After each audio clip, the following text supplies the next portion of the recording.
how did we get here? Because, you said people first. That didn't used to be the way. I quite honestly, it was, and in many cases probably still is, profits first. So how did we get to so many companies emphasizing people first?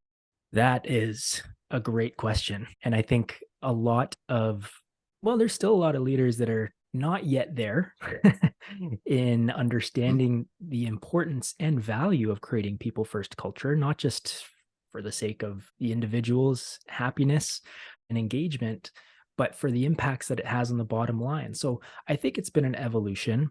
I would say that in particular, there's been a lot of research that has come out that has emphasize the impact of employee engagement and how much that can impact organizational culture and organizational output, the results that you can see in what happens when there's lower attrition, when there's higher engagement, how that has impacts on customer service, how that has impacts on driving sales.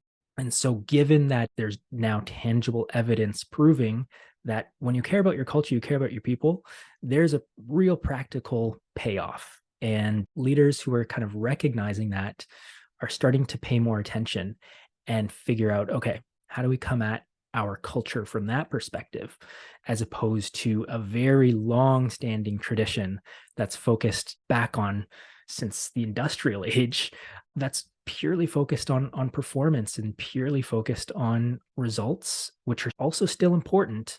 And in fact, there's probably a lot of organizations that have swayed too far on the opposite and forgotten some of those basics of performance management. But I think that we're finally starting to evolve as a culture, as a society, to see the value that comes from people focused cultures.